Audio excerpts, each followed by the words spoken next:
Hi, my name is Mauricio Martinez, and thank you so much for taking the time to watch this video. I'm one of the partners here at Hawkins & Martinez. We are a tax accounting and consulting firm located in Longmont, Colorado, but serving the entire United States of America. So on my last comment that I posted on Facebook and Twitter related to the tax law, the 2017 Jobs and Tax Cut Law, one of the things I mentioned was that, let's wait a little bit until the dust settles, right? Because there's a lot to this law. It's a really big change in the tax law that takes a little digesting, okay? So I took some time off, actually an entire day off, to go through a webinar done by one of the guys who actually helps us train and find out more about the law. And I'll tell you something that I can tell you for certain about the law is it's somewhat complicated.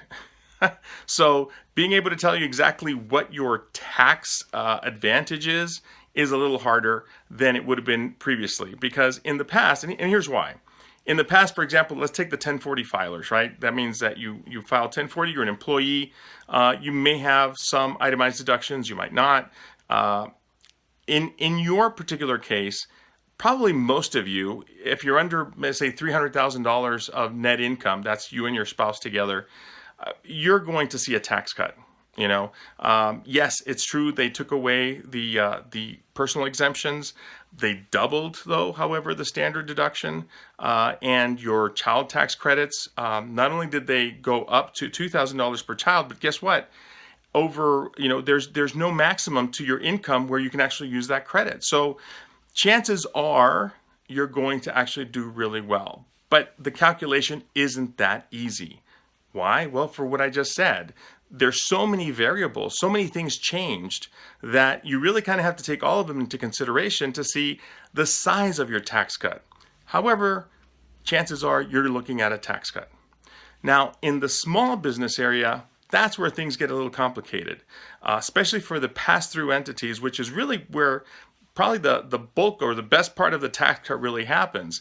So small business entities that have, whether you're a sole proprietor, you don't have to be an LLC or anything like that, whether you're a sole proprietor, whether you're an LLC acting as a sole proprietor, whether you are an S corporation or even C corporations, small C corporations, for example, you're definitely getting a tax cut, a really good tax cut.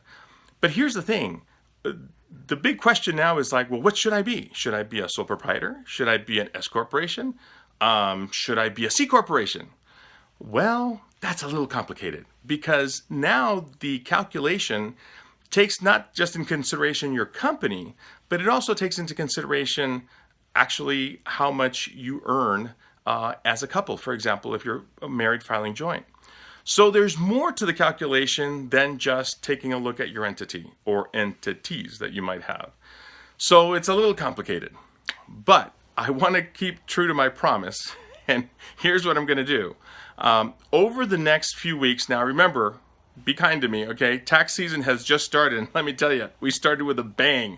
We've got a lot of people already bringing us their tax information, so we're pretty busy. But I'm going to keep my promise. I am going to actually go through this tax law and tell you all the things that you need to do, especially to those of you who are in small business. And here's why small business. Well, two of your groups. One group is the people who have like if you have a HELOC, if you have a second mortgage, if you have a credit line. I'm going to address you fairly soon because there's stuff that you have to do to make sure that you're in compliance and you don't get a tax hit next year, okay? Not next year, this year, 2018. The second group I want to address is those of you who are trying to figure out whether or not to be an S corporation this year or stay an LLC as a sole proprietor. Or maybe your partnership, okay? The reason why that's important is because we have till March 15th. If you're already an LLC, let's say last year you were an LLC, right? Acting as a sole proprietor. You have till March 15th of this year to actually elect an S corporation, or if you were an S corporation last year, to elect out of being an S corporation, all right? So I want to make sure that I address your issues before that March 15th deadline comes in so that you can actually see a better picture of whether or not you're going to want to be an LLC, an S corporation, or an LLC acting as an S corporation or a C corporation. Okay? So I hope that's okay with you. And we're going to have fun with this one. So stay tuned. Go to hawkinsmartinez.com and we'll have the videos up there. If you're watching this on Facebook, stay on Facebook. We're going to actually put those videos there. And if you're seeing this on Twitter, it's going to be on Twitter too. And it might even be on Instagram if I can figure out exactly how to put it on there. Anyway, thank you so much for taking the time to watch this video. And here's wishing for you a really profitable and joyful and heart-filled and full of life 2018. God bless you. Take care. Bye.